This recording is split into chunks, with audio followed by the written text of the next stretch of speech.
What's up, everyone? Hope you're all doing well. I'm here with my brothers in Christ, and today we're going to talk about a few different subjects. We're going to talk about business, we're going to talk about relationships, we're going to talk about many different things. So, first thing I want to do is I want to introduce each one of them. These are great men of God, people who are a great influence in my life, very good friends of mine, and born again. And they're also, one thing in particular is that they're businessmen, and so they have a lot of solid advice that they could give. So I invited them all to come on this video.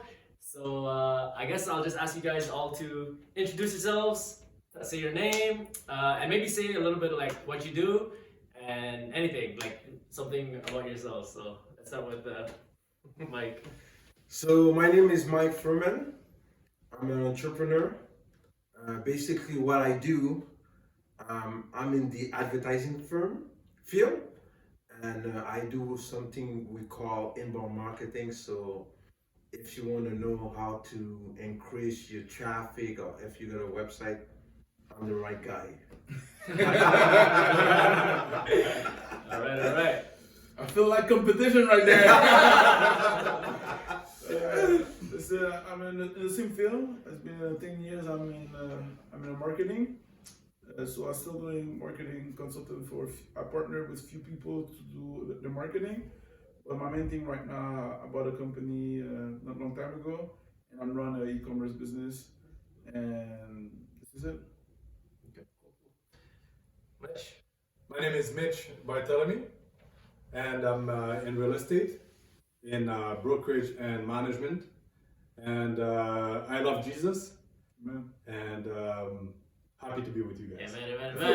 I love Jesus too. Yeah.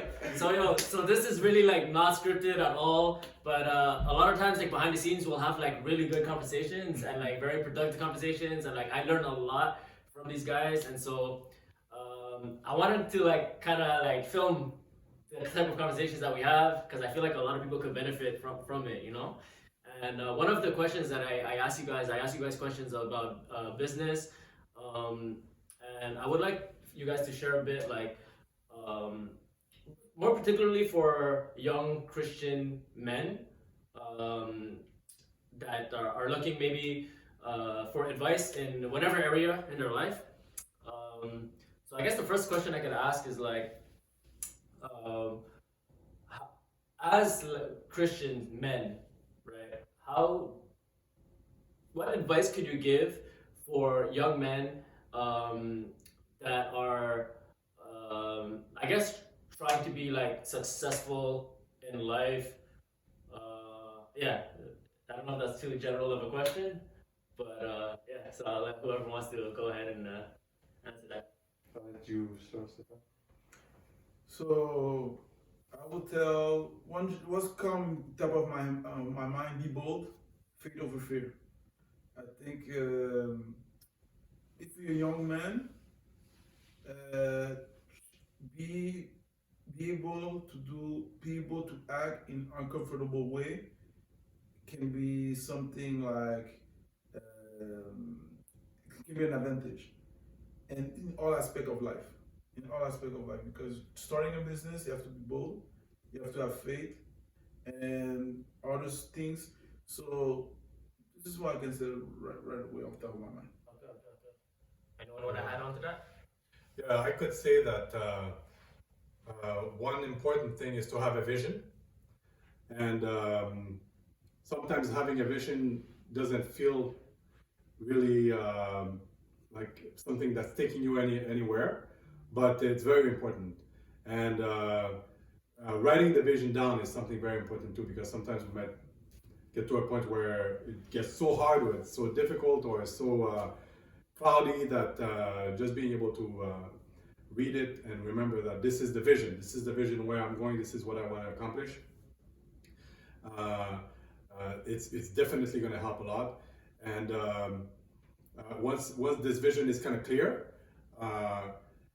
I think it's very important too to as a Christian follower of Christ, to just listen to this, listen to what you have inside, listen to your God's feeling about what comes your way, And always ask yourself, is that this situation, that particular situation that I'm in right now, the decisions that I have to take, are they going to take me in the direction of my vision or not? And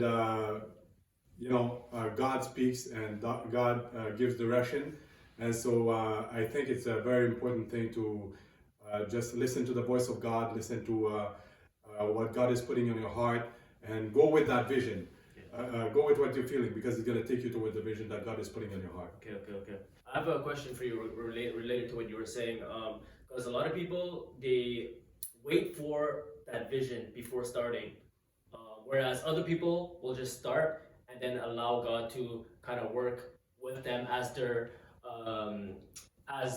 pursuing like whatever goal they have, right? So how would you say is like the right way to go about it? Like, should we wait and first seek God's direction, or is it okay to kind of like just go do things and then allow God to work with you?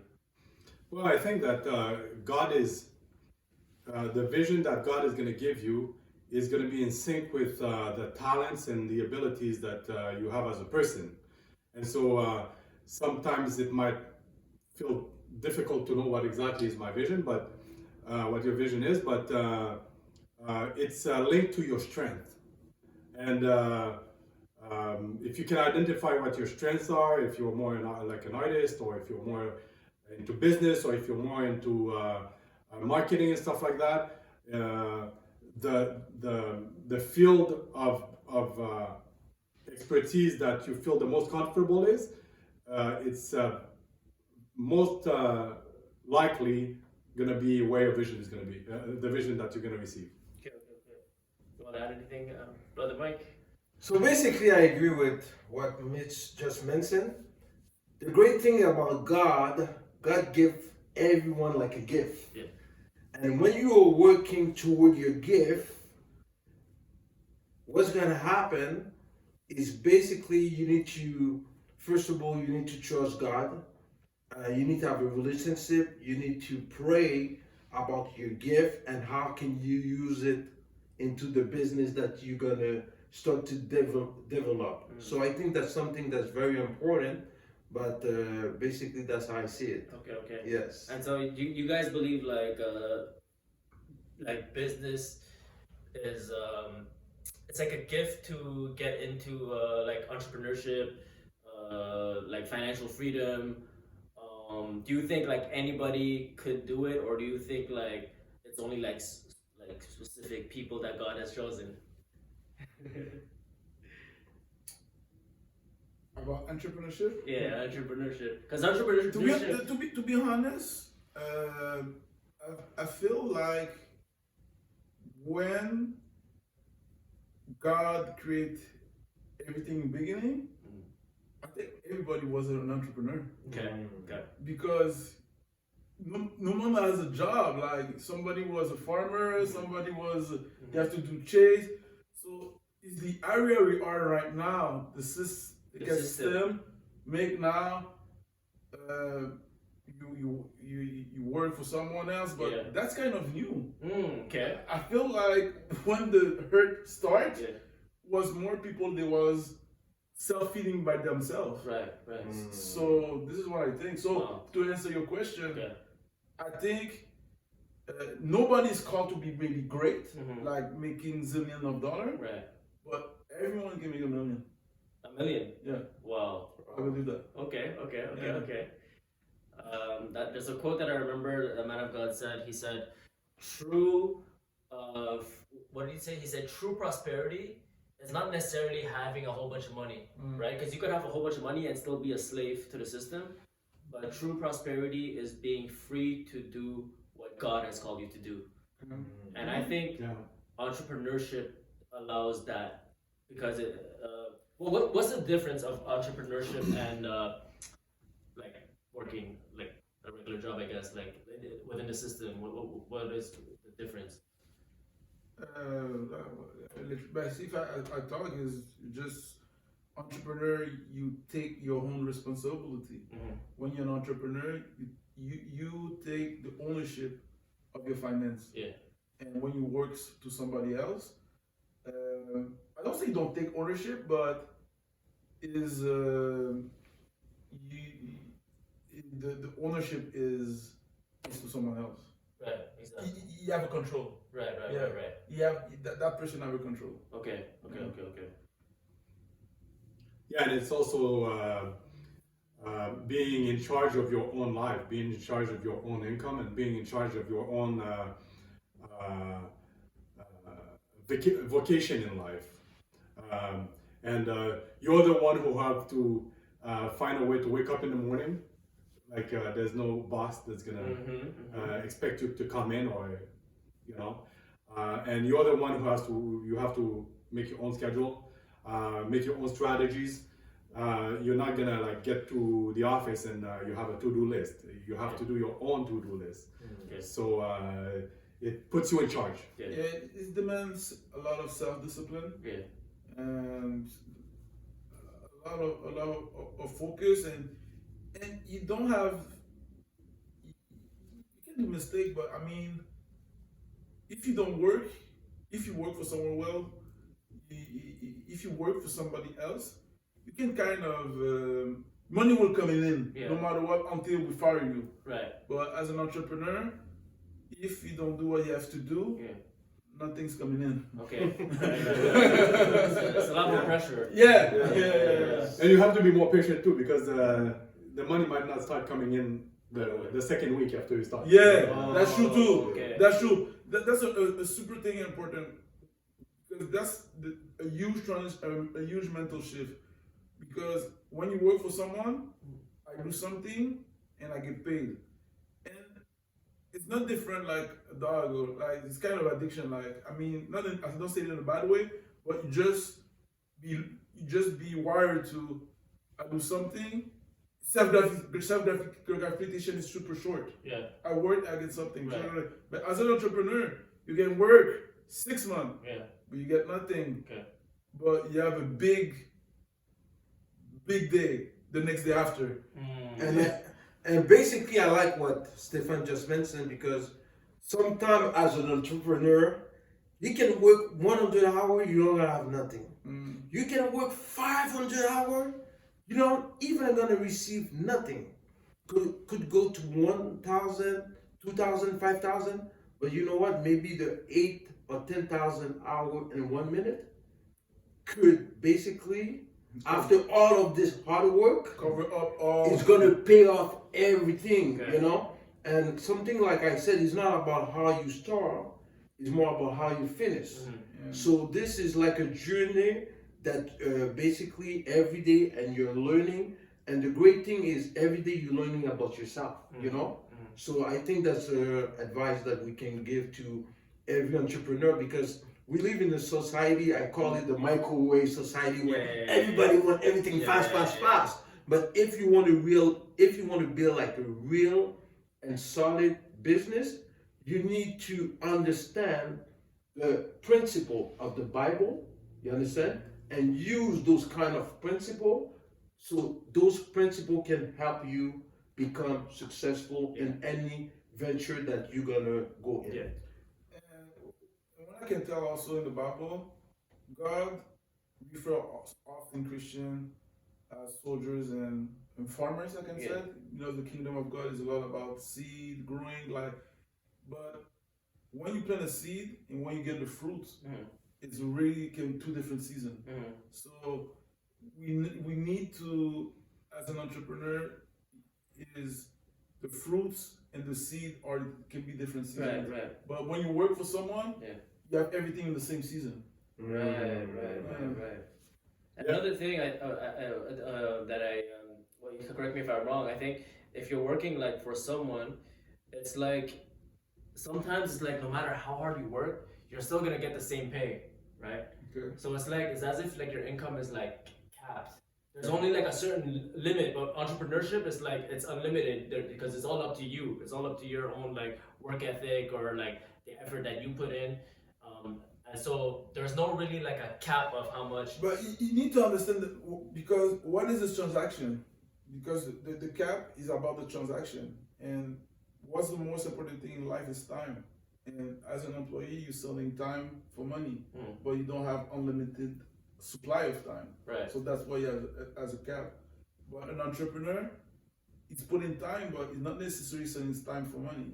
You can sell a product, can sell an idea, can sell a song, but it's unlimited. You have no cap on that.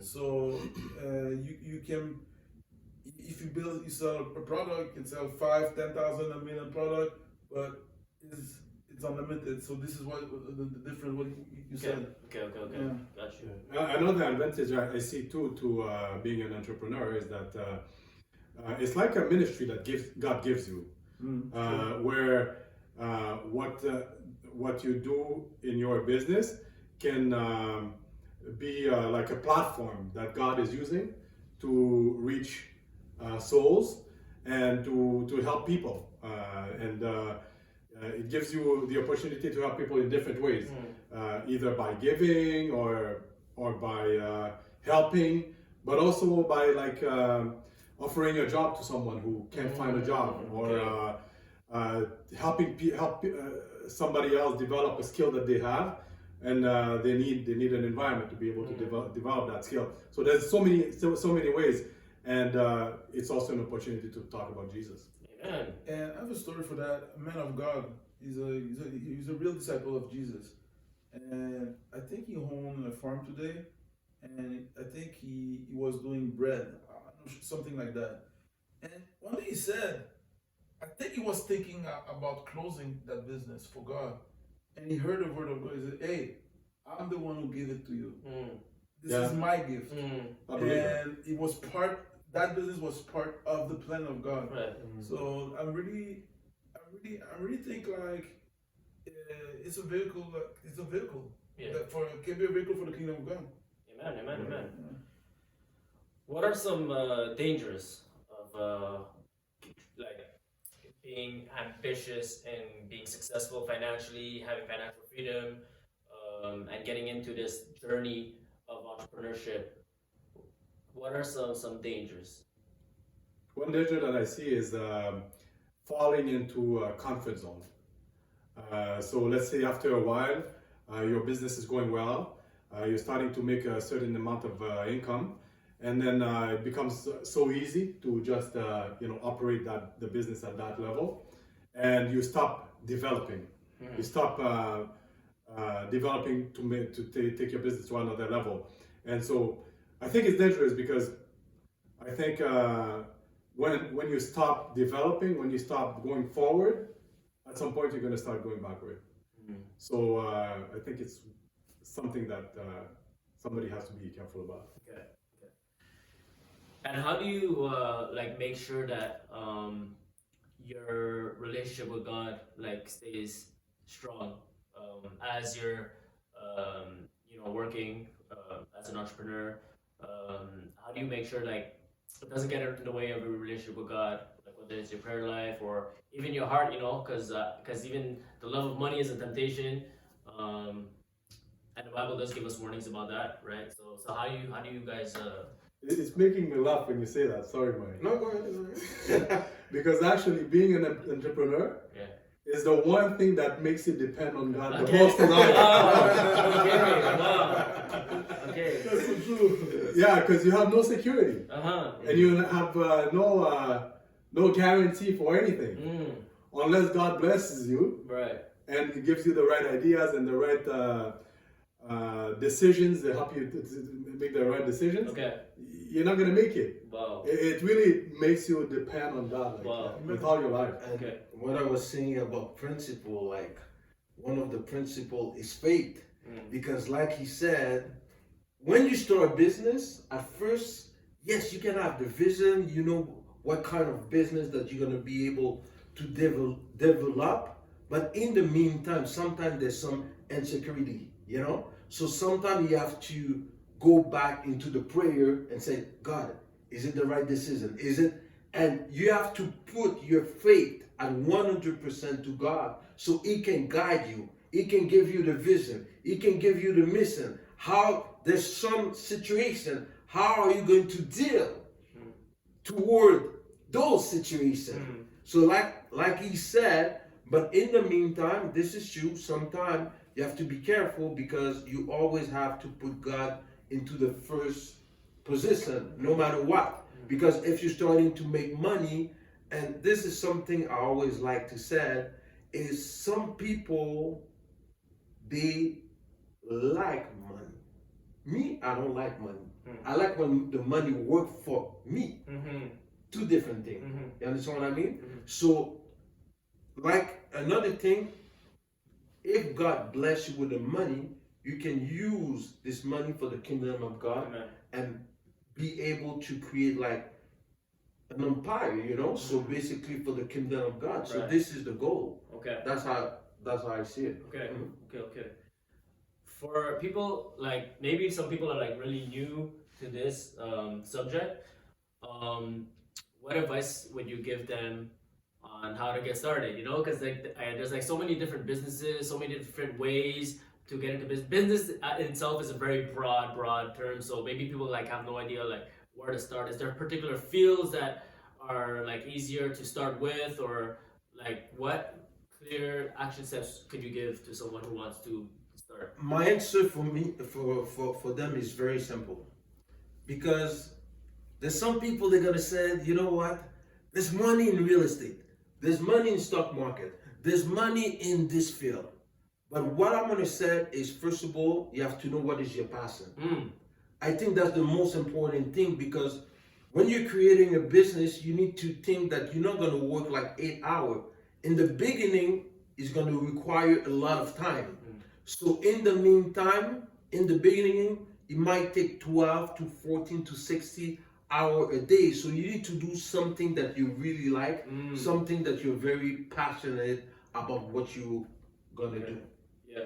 I think That's one of my advice I can give. Yeah, I think that's so important, because if you're passionate about it, then you will keep doing it because you enjoy it, right? And if you're not passionate about it, it can be easy to burn out and just to give up, right?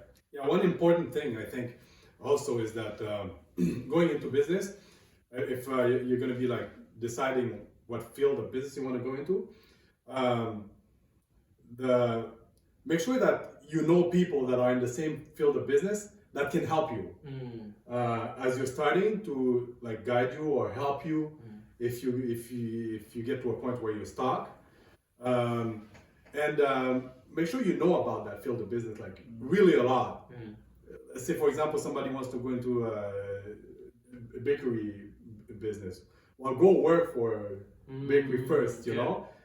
Try to get to know the manager or the owner, and understand the accounting, understand how it works with the suppliers, with the clientele, with the marketing.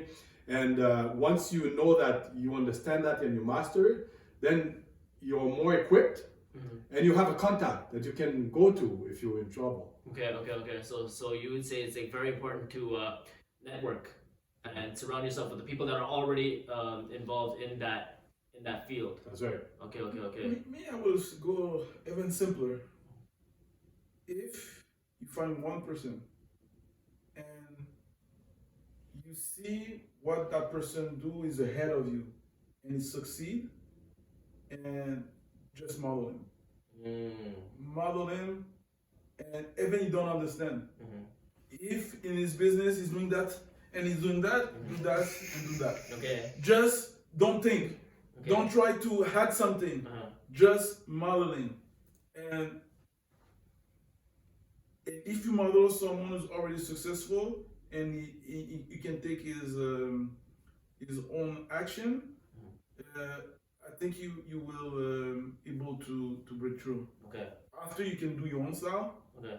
But I believe that the law of discipleship can work in business too. Okay. Yeah. So having a coach, like Yes. having a coach, even if you like pay for it, It can be live. It can be, if you don't have access, you read his book. You a coaching program. I don't know, but if somebody have an example him, you have a business of how to do real estate management, and maybe you have 10 years on that. Me, I have 0 year.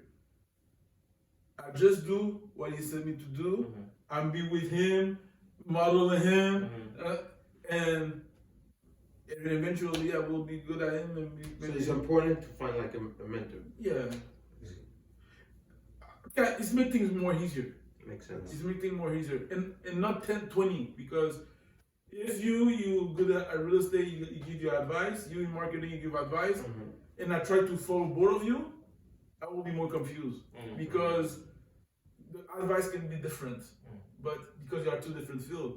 But if you pick one, and you just no focus, no distraction, and I think it's in the DNA we are right now. It's super hard to choose and to stick. What books would you guys recommend for someone who's just starting? What are like the top books that you would recommend? Book of Proverbs. Book of Proverbs, definitely. Tell me about that. Why Book of Proverbs? I want to let Mike know a book about. Can you tell us about the book? You told about us yesterday. The richest guy, the richest man of The richest man. Solomon. No, I forgot what's the name of the book. I don't remember, but it was a great book. The author is Stephen K. Scott. I'm sorry, I just forgot. Very good. I guess okay. But I read that book. It's just a guy who read the book of Proverbs for so many years. Like he started one chapter. He was reading one chapter every day for many years, and he wrote a book about the principle of the Book of Solomon. And Jesus made a huge statement about him. He was the richest man, the richest man on earth. I think in the past, now, and forever. And he wrote a book. Right. So and he put some principles. So I think what this question was, what kind of tell me about more. So you have principles in there. Can you give us the principles off the top of your head? Yeah, he said about somebody who's doing well his job. Yeah. It will be in front of kings. Yeah. So this is one Wow. one principle. Wow. He said also about don't be distracted woman. And just before. So being distracted by women could lead to poverty. Yeah, this is another thing. He talk about if you laziness. Lazy, yeah. He talk about integrity. He talk about So it says if you're lazy, a little sleep, a little slumber, and then poverty will come at you like super quick. Yeah. I'm paraphrasing, but yeah, and he said like chasing the one woman can make you broke. And just to let you know, the name of the book is The Richer Man Who Ever Lived, King Solomon, and the author is Stephen K. Scott. Okay. And would you guys say it's important to read books on business? Oh yes. Oh yeah, definitely. Definitely. And on self-development. Definitely. And something that I learned, the more you learn, is the more you learn that you know absolutely nothing. The more you learn is the more you realize that you know absolutely nothing. If you check like the bigger CEO in this world, they read at least one book a week. So at least 52 books. Okay. So basically, if you think that you're gonna compete in the world, knowledge is very important. Even King Solomon mentioned in the Bible that wisdom and knowledge is more important than gold and all of those kind of things.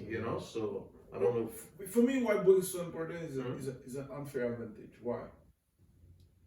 You can learn 40 years of the life of someone in a few hours. Yeah. 40 years experience, you could read it in a few hours.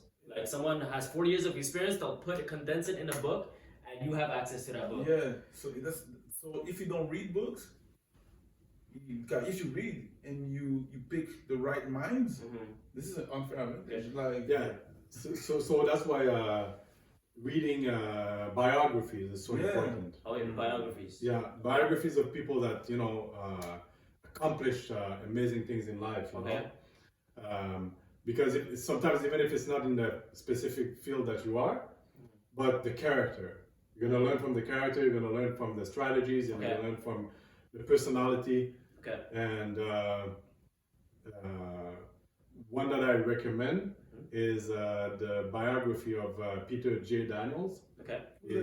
Yeah, he started as a bricklayer, not educated, and he became a multi-millionaire, billionaire in the world from Australia. Wow. Okay. Okay. Interesting. Interesting, you know that. What's your guys' opinion on reading non-Christian business books? Wow. For me, even the not Christian business book, when you're gonna read them, all of the principle that they're talking about is all the principle of the Bible. You know, so Yeah. so for me, you know, so because you need to understand the source is God. Mm-hmm. You know, so there's different when you're gonna become, for me, like a great entrepreneur, you're gonna start to use the principle like faith. Like if you start a business, you want to use the law of unity. And it's what it makes sense, because if you have people who are working with you into your vision, you need to make sure that all of those people are one, you know, together. So there's different law, and all of those books, the teaching, and you can name any book, great book. Think of Gurwitz, you know, 10x. I can, but at the end of the day, they still use the principle of the Bible. For me, it's not about entrepreneurship. Like, if you want to be a doctor, Mm-hmm. or if you want to be an engineer, so You gotta read books. Like even Yeah. like school, it gives you textbooks Yeah. to read to gain knowledge, so that you could be able to do the job. yeah. So I don't really believe about Christian thing, non-Christian thing. Okay. I believe more like good and evil. Good and evil. Okay. Yeah. Okay. Yeah, I think it's just a question of being able to, as a Christian, to pick and choose. You're reading a book written by a non-Christian person about how to manage your money. Well, the principles are good, but there's probably going to be a few things in there that he's going to say that you're going to be like, this doesn't go with my convictions. I'm just going to leave that part, you know. Okay. I want to switch gears to a different subject. It might be a little bit controversial, but in today's society, I think you guys would agree that like manliness has been attacked, like manhood, the idea of being a man, right? So for you guys, what are like some principles that we should have as men that we should not compromise? And as a perspective, as a man of God, Yeah, as a man of God, and a man in general, both. I will take what you said. Vision is important. Yeah. A man should have a vision because man is called to lead. And the Bible said, "A king without a vision, the people perish." Right. So I think this could be a huge thing. Yeah, I think knowing where you're going is something very important, and being confident and making no compromise about where you're going, you know. Because otherwise, you'll be looking like a person who's wavering Yeah. and going left and right without clear vision, without a plan, and going nowhere at the end. Right. So a man should have a clear vision, and yeah. So This is one thing. yeah. If I look at the Bible, like great men of God, what they have, like Abraham, David,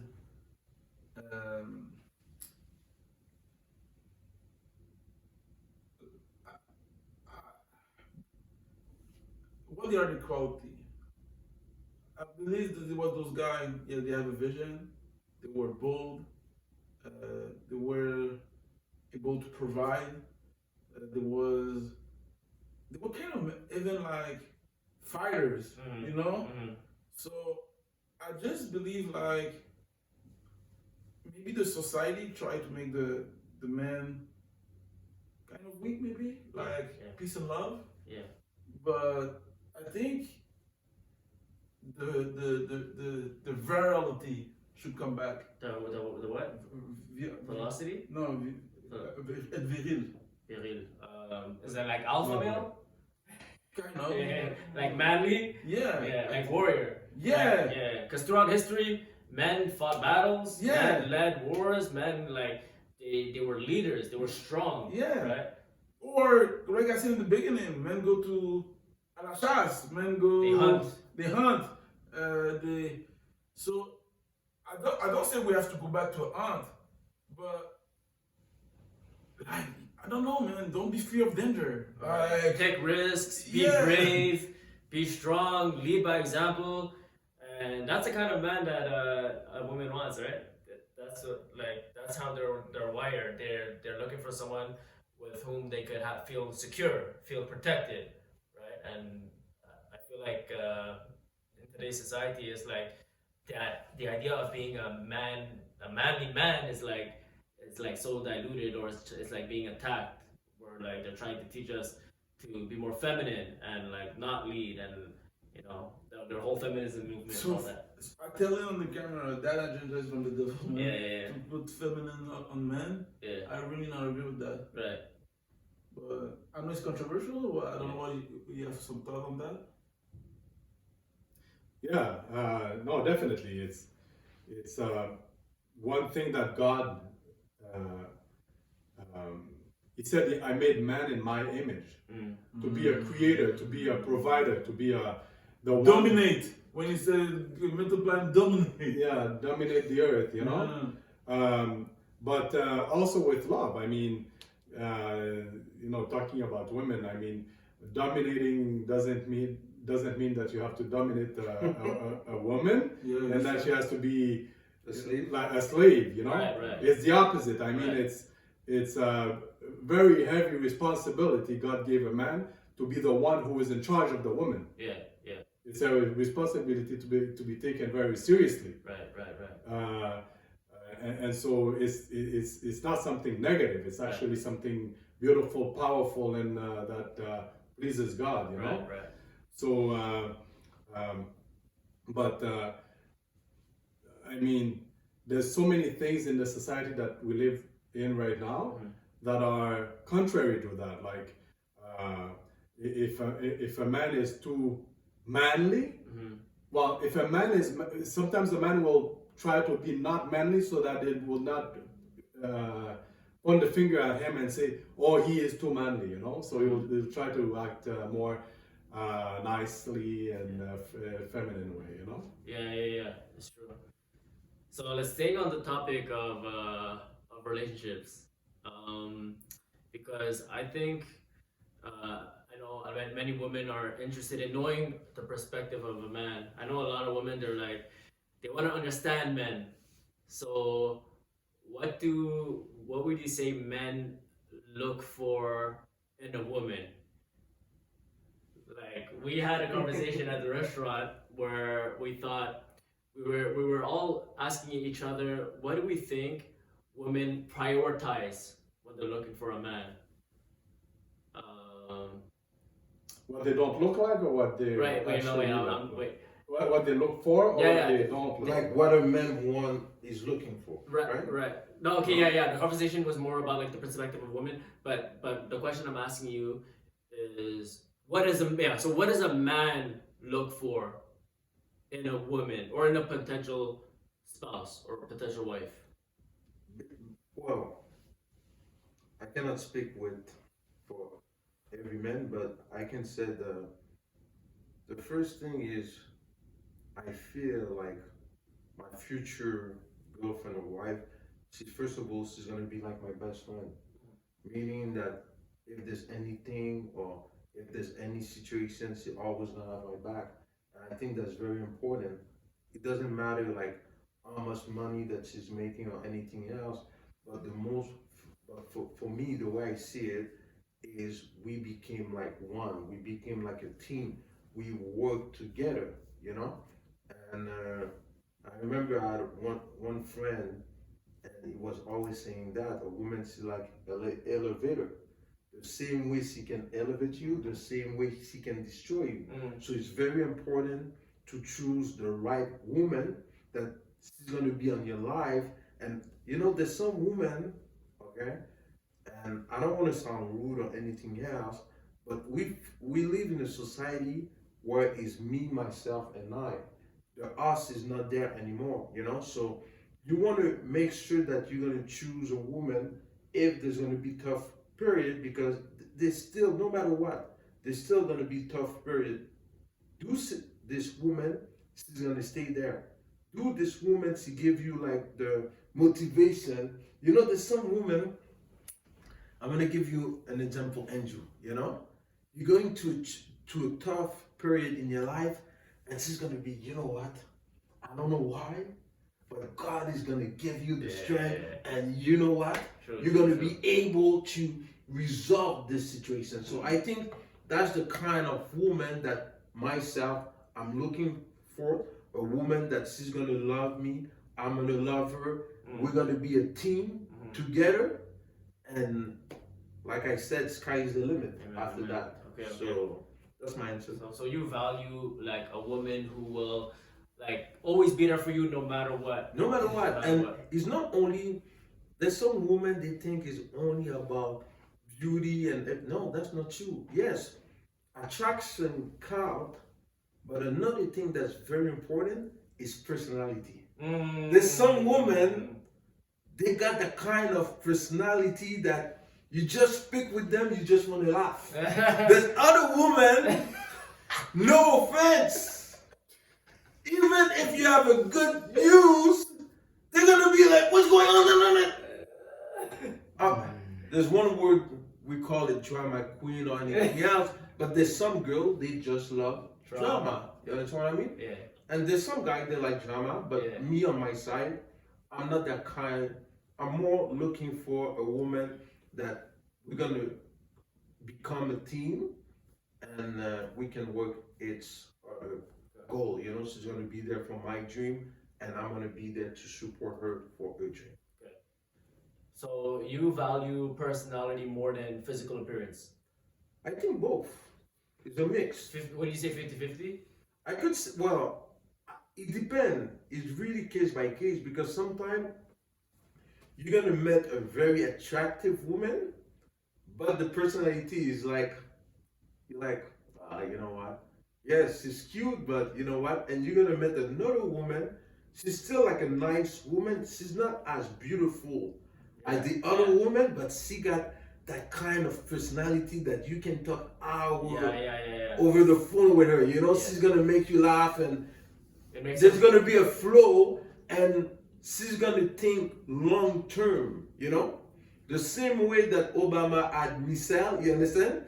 So you want to have a strong woman who can understand your vision, and not only understand your vision, she's gonna back you no matter what. She's gonna be there. So that's the way I see it.